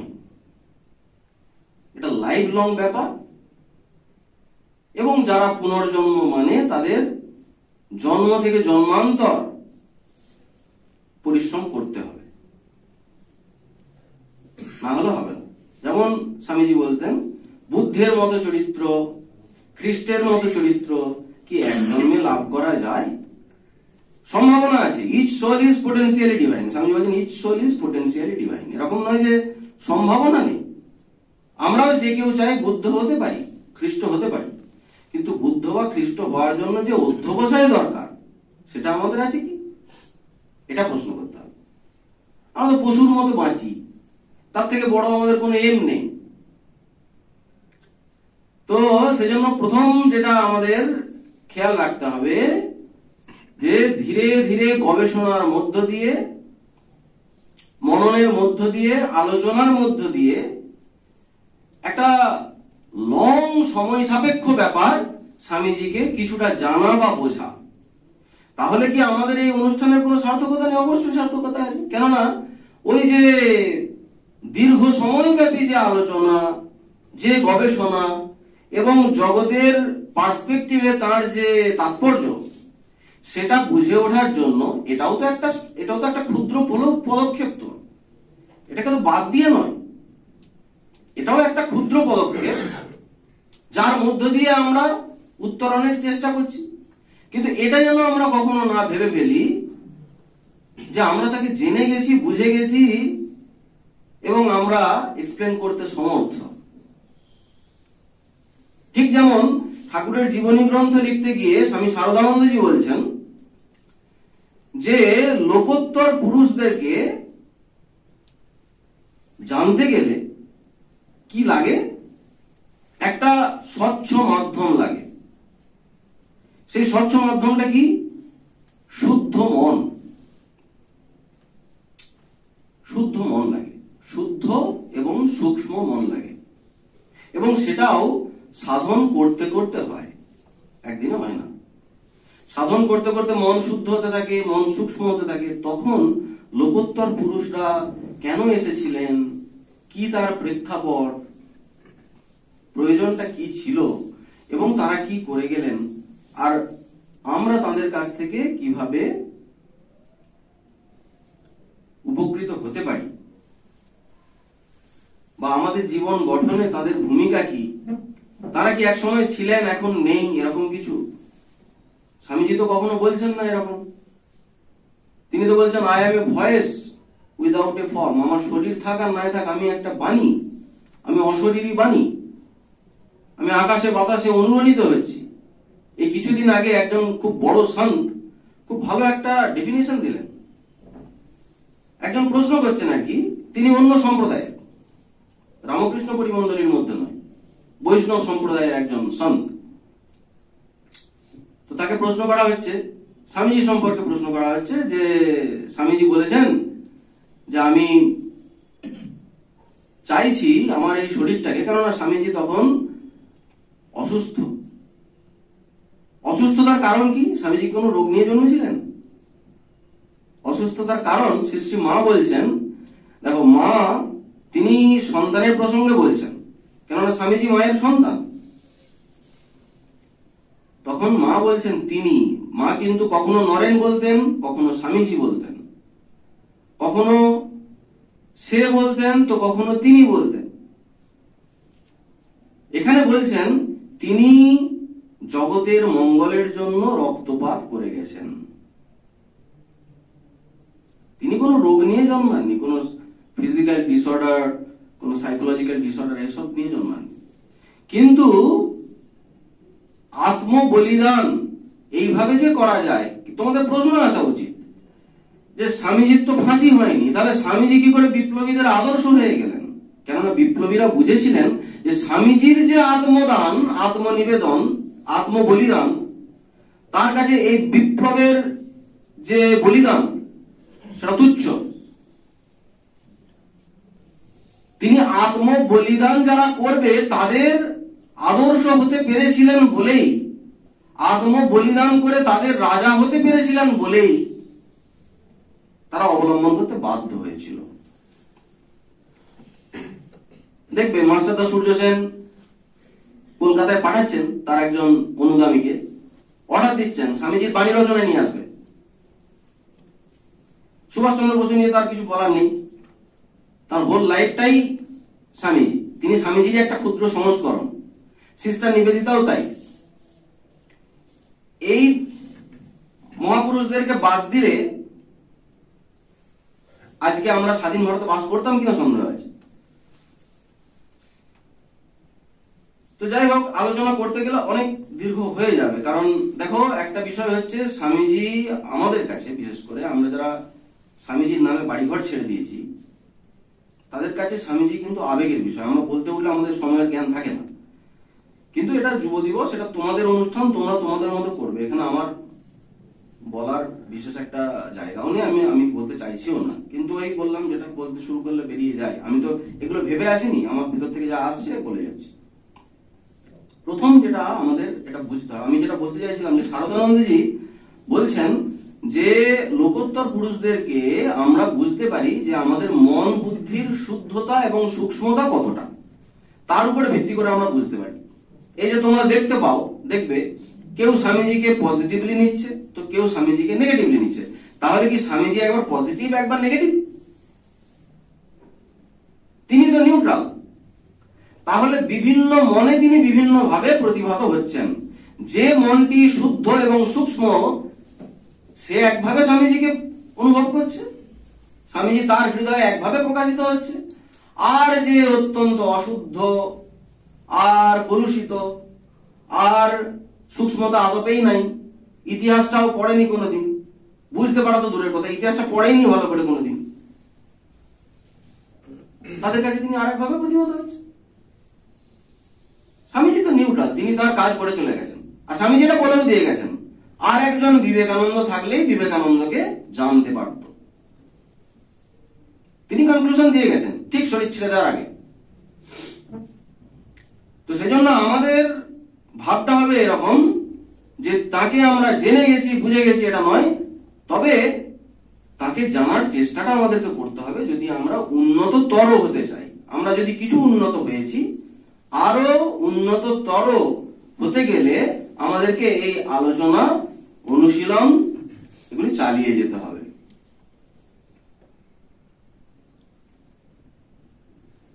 তো শারদানন্দজিও যেমন ওখানে ঠাকুরের জীবনী গ্রন্থে বলছেন যে লোকোত্তর পুরুষদের যখন তুমি জীবন আলোচনা করছো, তুমি তোমার মন বুদ্ধি দিয়ে আলোচনা করছো, এতে কোনো অসুবিধা নেই। তুমি খুব শুদ্ধ চিত্ত যদি নাও হও, তুমি কি চেষ্টা না করে ছাড়বে? ছেড়ে তো দেবে না। তোমাকে উন্নততর হতে গেলে তুমি যে অবস্থায় আছো সেই অবস্থা থেকেই তোমাকে স্টার্ট করে দিতে হবে। তো আমি এই মুহূর্তে খুব অশুদ্ধ, কলুষিত চিত্ত, কিন্তু আমি চাইছি উন্নততর হতে, সেই জন্য আমাকে অবলম্বন করতে হবে। অবলম্বন করতে গেলে আমি বুঝতে পারবো কিন্তু যে আমার হৃদয়ে কলুষতা রয়েছে, কারণ আমি ভালো বুঝতে পারছি না। পরিষ্কার আমাদেরই মন বুঝিয়ে দেবে যে আমার ভালো করে বুঝতে গেলে তাদেরকে উপলব্ধি করতে গেলে আরো সাধন করতে হবে, আরো পরিশ্রম করতে হবে, অলসতা ছাড়তে হবে, কেননা আমরা তো তামসিক হয়ে আছি। স্বামীজি সারা ভারতবর্ষটাকে দেখে বললেন এটা জাস্ট একটা স্লিপিং পাইথন, বিরাট বড় একটা অজগর সাপ ঘুমিয়ে আছে। আমরা আমাদের দিকে তাকালো তাই দেখতে পাচ্ছি তামসিক হয়ে আছে। তো তামসিকতা থেকে আগে রাজসিক ভাব আসুক, তারপরে সাত্বিক। স্বামীজি সবকিছু জিনিসকে পজিটিভলি নিতে গেলে আগে আমাদেরকে একটা জিনিস ছেড়ে দিতে হবে, এটা মনে রাখবে, সেটা হচ্ছে ভণ্ডামিটা ছাড়তে হবে। মন মুখ যেন এক থাকে। তুমি যদি দোষ করো, দোষটাকে স্বীকার করার মতো যেন তোমার ক্ষমতা থাকে। আদর্শ একটাকে স্থির করলে মানে তুমি কালকেই আদর্শে দাঁড়িয়ে যাবে, এটা হতে পারে না। এটা হতে পারে না কখনো, পতন হবে। পতনকে স্বামীজি গুরুত্বই দেননি। স্বামীজি বলছেন ওটা স্বাভাবিক, ভুল ত্রুটি হয়ে যাওয়াটা কোনো বড় ব্যাপার নয়, কিন্তু তুমি আদর্শকে ছেড়ে দিয়েছো কিনা সেটা দেখো। তোমার সামনে কোনো উচ্চ আদর্শ আদৌ আছে? তুমি কি চেষ্টা করছো আদৌ? এটা হলো প্রশ্ন। আমার কোনো আদর্শই নেই, তার মানে আমি ডেড, আমার সব শেষ হয়ে গেছে, নাম কেউ আসতে বেঁচে আছে। ও বেঁচে থাকা মরে যাওয়া তো সমান। আর স্বামীজি আর একটা জিনিস বলছেন যে আমি ওই যে আগে যে প্রসঙ্গ বললাম, শ্রীরামকৃষ্ণ প্রসঙ্গ বলতে গিয়ে তিনি বলছেন যে আমি তার লক্ষাংশের একাংশও এখনো কিছু বুঝতে পারিনি। কিন্তু বুঝতে পারিনি মানে কিছু ছিল না বলে বুঝতে পারিনি না, তিনি এত অসীম, এত অনন্ত যে আমি তার লক্ষাংশের একাংশ বুঝতে পারিনি। কিন্তু তুমি যত বোঝার চেষ্টা করবে ততই মজে যাবে। তিনি রসস্বরূপ, শাস্ত্র বলছে রসো বৈ সহ, তিনি রসস্বরূপ। রস নেই নয়, নিরস নয়, রসস্বরূপ। তুমি যত সেই রসকে আস্বাদন করতে থাকবে ততই তুমি রসিক হবে, তুমি মজে যাবে। কিন্তু রসস্বরূপ যিনি, তাকে পুরোপুরি আমি গ্রহণ করতে পেরেছি, আত্মীকরণ করে ফেলেছি, এটা তো আমি বলতে পারি না। তাহলে সীমায়িত করা হলো, একটা অনন্ত সত্তাকে সীমায়িত করে দেওয়া হলো। এটা কখনো করতে নেই। স্বামীজি এটাও বলছেন যে ঈশ্বরকে সীমায়িত কখনো করবে না, যেটা আমরা মুহুর্মুহু করে যাচ্ছি। দেখো, আমরা এই জগতে এমন ভাবে বক্তৃতা দিচ্ছি যে আমাদের ভাবটা হচ্ছে যে ভগবানের থেকেও আমরা বেশি বড় হয়ে গেছি। কেননা ভগবানকে সম্যক রূপে জেনে গেলে তবেই তো ভগবানকে আমরা ডিফাইন করতে পারি। আমরা আমাদের মতো করে বলে দিচ্ছি ভগবান এই রূপ, ওই রূপ নয়। তুমি ওই রূপ বলছো, দাঁড়াও তরবারি নিয়ে যাচ্ছি। This is the situation. সেজন্য স্বামীজির একটা খুব সাফ কথা আছে যে কামিনী কাঞ্চন ব্যতি রেখে শ্রী ভগবান, মানে ঠাকুরের কথা বলছেন, শ্রী ভগবান যদি আর একটি ভাবকে অপছন্দ করতেন সেটা হচ্ছে ঈশ্বরের অনন্ত ভাবকে সীমায়িত করা। যিনি অনন্ত তাকে তুমি প্রত্যেক মুহূর্তে ক্ষুদ্রতার মধ্যে বাঁধতে যাচ্ছ, ছোট করছো। যিনি সর্বব্যাপী তাকে তুমি একটা জায়গার মধ্যে সীমায়িত করতে যাচ্ছ। This is the problem. তো সেই জন্য একটা জিনিস প্রথমেই আমাদেরকে বুঝে রাখতে হবে যে এনারা মজিয়ে দেওয়ার জিনিস, কিন্তু সম্যক রূপে আমি জেনে গেছি, বুঝে গেছি, মজে গেছি, এর থেকে বেশি আর কিছু হতে পারে না, এটা যেন কখনোই আমরা না ভাবি। দ্বিতীয় কথা, স্বামীজির আহ্বান আমরা কিন্তু শুনতে পাচ্ছি না সেভাবে। তার মানে কি স্বামীজি ডাকা বন্ধ করে দিয়েছেন? মানে কিছুদিন আগে ডাকতেন, নেতাজি এলেন, মাস্টারদা সূর্য, আর কত সব আহ্বানে তার কত মহারতি, আপনা ভুলিয়া ছুটিয়া যায়, আছে না গান? তো তখন ডেকেছিলেন, এখন ডাকা বন্ধ করে দিয়েছেন, এরকম এখনো ডেকে যাচ্ছে। কৃষ্ণের বাঁশি সবসময় বাজছে। শ্রীমদ ভাগবতে যে রাসলীলা অধ্যায় আছে, যদি কখনো পড়ো, তোমরা পড়ো না, আমি বলে দিচ্ছি, পড়বে না। রাসলীলা আমাদের জন্য নয়, স্বামীজি বারণ করেছেন। খুব উচ্চ মার্গের সাধকের জন্য রাসলীলা, কেননা যতক্ষণ পর্যন্ত তোমার নারী পুরুষ ভেদ আছে, ভেদ বোধ আছে, ততক্ষণ পর্যন্ত রাসলীলা পড়লে উপকার হয় না। ক্লিয়ার? বোঝা গেল কি বললাম? নারী পুরুষ এই ভেদবোধ যতক্ষণ আছে ততক্ষণ রাসলীলা আমাদের পড়ার উপযোগ্য নয়। আগে আত্মা কনসেপ্টে দাঁড়াতে হবে, তবে গিয়ে রাসলীলা। আমি যেটা বলতে চাইছি যে রাসলীলা অধ্যায়ে আমরা দেখতে পাচ্ছি যে সেখানে যখন ভগবান বাঁশি বাজাচ্ছেন, এর আগে অনেক কথা আছে, আমি সেসবে যাচ্ছি না, বাঁশি বাজাচ্ছেন, তখন ভগবানের সঙ্গে মিলনের যারা আশা রাখতেন গোপিনীরা প্রতিভাবে চাইতেন। ভগবানকে অনেকে অনেক ভাবে চেয়েছে, কেউ শান্ত ভাবে চেয়েছে, যেমন ঋষি মুনিরা শান্ত ভাবে চেয়েছেন, কেউ দাস্য ভাবে চেয়েছে, কৃষ্ণের দাস হয়ে থাকবে, কেউ সখ্য ভাবে চেয়েছে, কৃষ্ণের সখা হয়ে থাকবে, আছে না শ্রীদাম সুদাম। তেমনি কেউ বাৎসল্য ভাবে চেয়েছে, যেমন যশোদা ছাড়াও আরো অনেক যারা ওখানে যশোদার সমবয়সী যারা ছিলেন, যারা মানে সন্তানের জন্ম দিয়ে মা হয়ে গেছেন, তখন যাদের ভাবটাই হচ্ছে যে কৃষ্ণকে যদি আমার ছেলে হিসেবে পেতাম। দেখবে তার জীবনীতে তিনি কিভাবে সকলের ওই মনোবাঞ্ছাগুলো পূরণ করছেন। তেমনি কোন কোন গোপিনী কৃষ্ণকে, সে বিবাহিত হোক বা অবিবাহিত হোক, কৃষ্ণকে প্রতিরূপে চাইত। এটা হলো মধুর ভাব। তো কৃষ্ণ তাদের মনোবাঞ্ছা যখন পূরণ করবেন বলে ঠিক করলেন, খুব সুন্দর কাহিনী আছে। তো তিনি বাঁশি বাজালেন, বাঁশি বাজিয়ে তিনি কি করলেন, তাদেরকে ডাকলেন। কোথায় ডাকলেন? যমুনার তীরে, রাতের বেলা। এবার হলো কি যে অনেক গোপিনীর কানে সেই বাঁশির আওয়াজ গেলই না, ঠিক আছে? যারা চাইতো ভগবানকে পাবে, তো তাদের দেখা গেল যে অনেকের কানে বাঁশির আওয়াজ গেলই না। যাদের কানে গেল, আওয়াজ যাওয়া মাত্র তারা বিহ্বল হয়ে গেল, ব্যাকুল হয়ে গেল, ভগবান ডাকছেন, যেতে হবে। কিন্তু দেখা গেল যে সবাই ঘর ছেড়ে বেরোতে পারলো না। কিছুজন বেরোতে পারলো, কিছুজন বেরোতে পারলো না। বিভিন্ন অবস্টাকেল আছে তো, বাধা আছে তো, সাধন পথ, বাধা থাকবে। বাধা এসে গেল, পরিবারের বাধা এসে গেল, হয়তো স্বামী সামনে এসে দাঁড়িয়ে গেল, কারণ হয়তো সে বিবাহিতা, তো তার স্বামী এসে দাঁড়িয়ে গেল। কেউ হয়তো বিবাহিতা নয়, কিন্তু তার পরিবার পরিজন তার সামনে এসে দাঁড়িয়ে আছে, বেরোতে পারলো না, বাঁশি শুনেও বেরোতে পারলো না।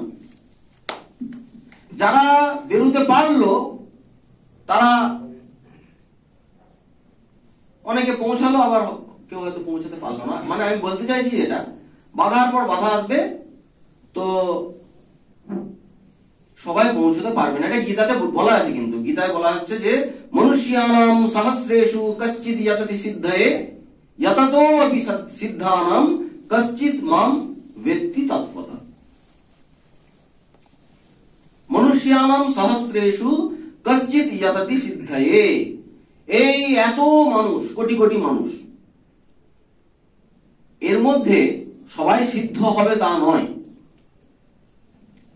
যততোপি সিদ্ধানাম, আবার ওই সিদ্ধগণের মধ্যে প্রত্যেকেই যে সমান ক্যাটাগরির হবে তাও নয়।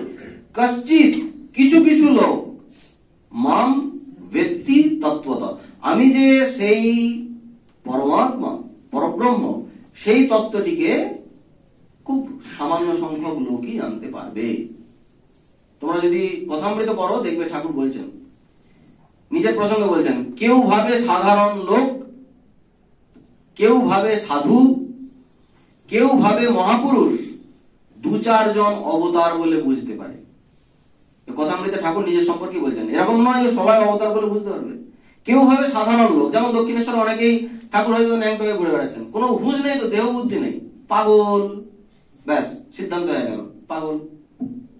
আবার কেউ দেখছে না ধুতিটা পড়েছে, ভালো করে পড়তে পারেনি, কিন্তু পড়েছে মোটামুটি, আর ঠিকঠাক কথা বলছে, তাহলে সাধারণ লোক। বেশিরভাগ সময় কাপড় তো এই পড়তে হবে, কিন্তু পড়তে পারছেন না, বগলে নিয়ে ঘুরে বেড়াচ্ছেন, একটা সিদ্ধান্ত করে ফেলল। আবার স্বামীজি যখন প্রথম আসছেন ঠাকুরের কাছে, তখন স্বামীজির তো প্রথম সিদ্ধান্ত হয়েছে পাগল, ঠিক আছে, যে পাগল না হলে আমি বিশ্বনাথ দত্তের ছেলে, কারণ স্বামীজির যে সময়ে মানে বিশ্বনাথ দত্তের ছেলে এই কথাটা স্বামীজি বলছেন, তখন কিন্তু বিশ্বনাথ দত্তের ছেলে মানে বিরাট ব্যাপার সেটা। তার উপরে বিশ্বনাথ দত্তও সেরকম ছিলেন, সেজন্য তিনি বিশ্বনাথ দত্তের ছেলে এরকম এই যে বলছেন, কারণ বিশ্বনাথ দত্তও এরকম বিরাট ব্যক্তিত্ব সম্পন্ন ছিলেন, সিংহ স্বরূপ ছিলেন তিনি। তো বলছেন আমি বিশ্বনাথ দত্তের ছেলে, আমাকে এইসব কথা বলে।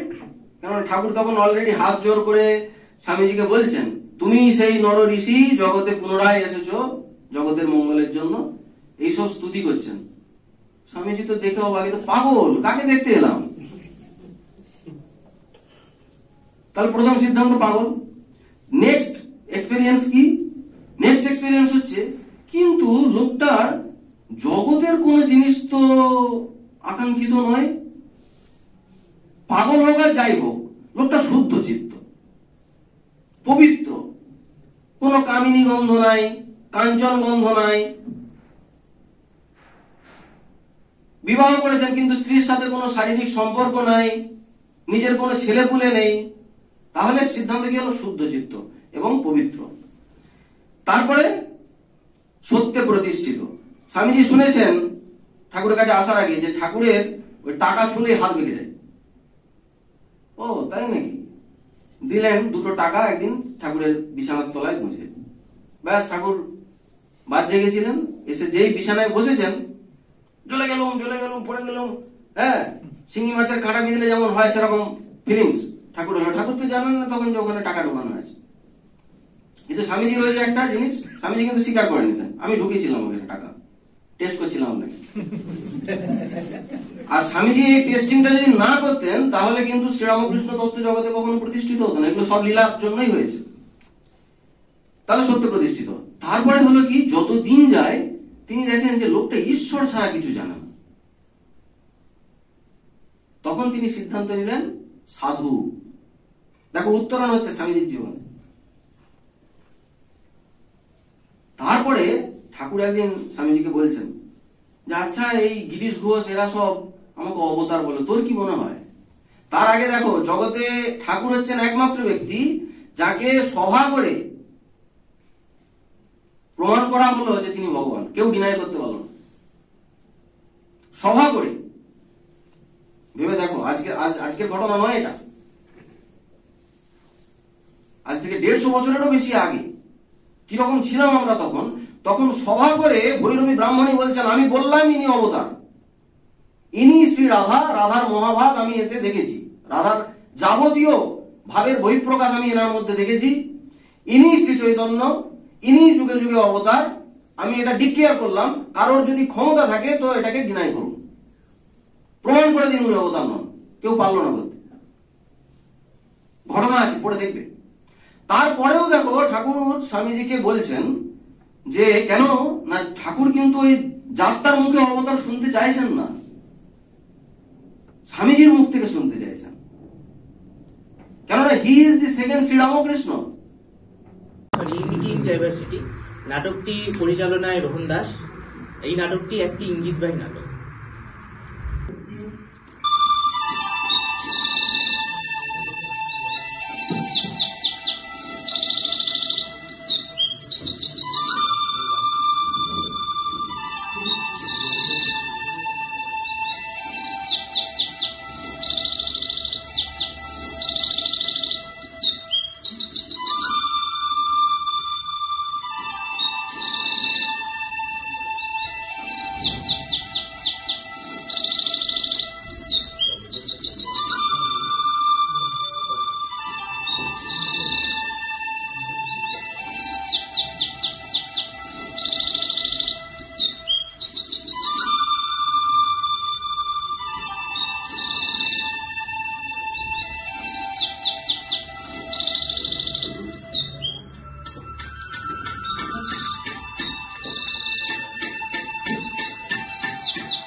أعوذ بالله من الشيطان الرجيم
খুব ভালো হয়েছে। আজকের অনুষ্ঠানের সর্বশ্রেষ্ঠ, অসাধারণ, অসাধারণ হয়েছে, অসাধারণ, অনবদ্য।